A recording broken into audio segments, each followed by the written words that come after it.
Hi students, welcome to CSM. Today's topic is Cramer's rule. Actually in part 1 also we saw the Cramer's rule, but in that the equations was linear equations. Today we are taking second type, in which we are not having the general format of the equations like in linear form. So let's take one example and you will come to know what's the difference. The question is,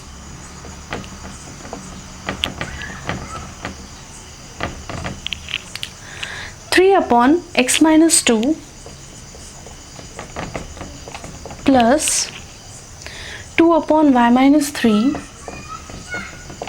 is equal to 5, and 4 upon x minus 2 minus 1 upon y minus 3 is equal to 3.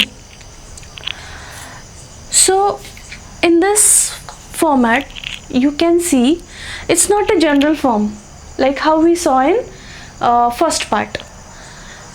Okay, the variables are in fractional terms. So what we have to do, just observe these fractions. You are having the common terms, means for x variable x minus 2 and x minus 2 it is common, and over here y minus 3 is common. So how you can do, the common fraction substitute it with third variable, and 1 upon y minus 3 is equal to b. Now your equations, these two equations will become, see, 1 upon x minus 2 is a, it means equation 1 will become 3a plus 2b is equal to 5, and this will become 4a minus b is equal to 3. Now you can see and you can observe the changes that our fractional terms become linear equations. Now we can solve it with Cramer's rule.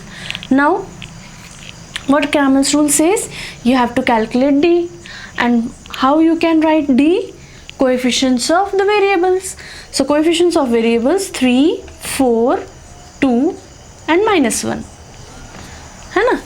Coefficient of a 3, coefficient of a 4, 2 and minus 1.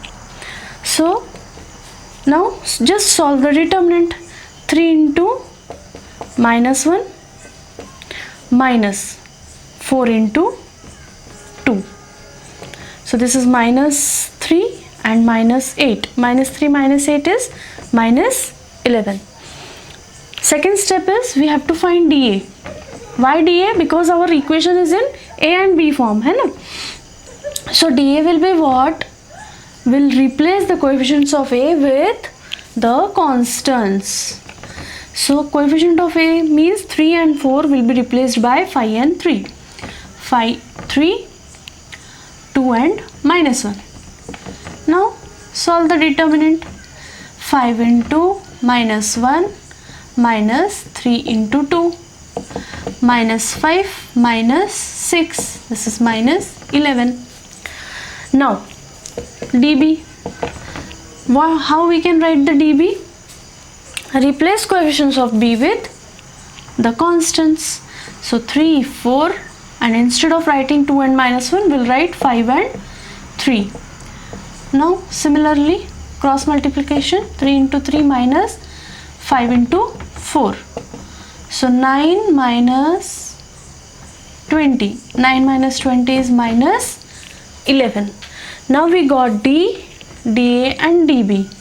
So we can find the value of A and B. Formula for that is dA upon d.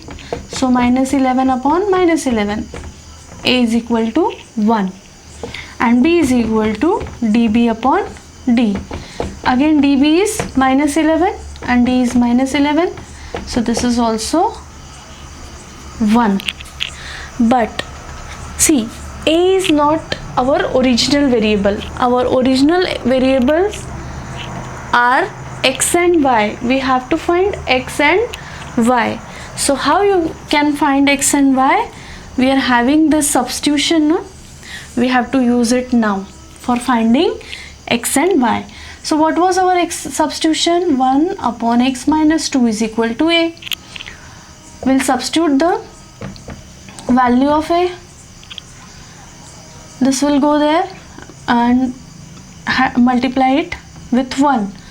So any number multiplication with 1 is that number only. So 1 is equal to x minus 2. This x will remain here, 2 will come here. So x is equal to 1 plus 2.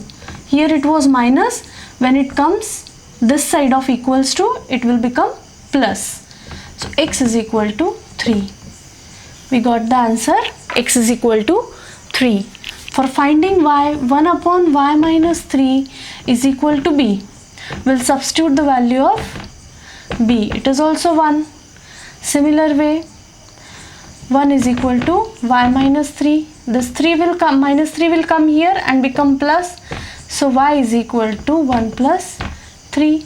So we got x is equal to 3 and y is equal to 4. Understood? Okay. So see, these steps are common. The only extra thing we did is substitution. Why?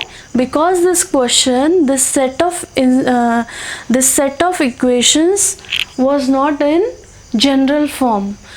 They are not linear equation. For solving it using Cramer's rule, these equations should be linear. So we have to convert it into linear form. What we did? We took substitution as a and b, and then we wrote the equations. Now the equation become linear and we solved it by Cramer's rule. Understood?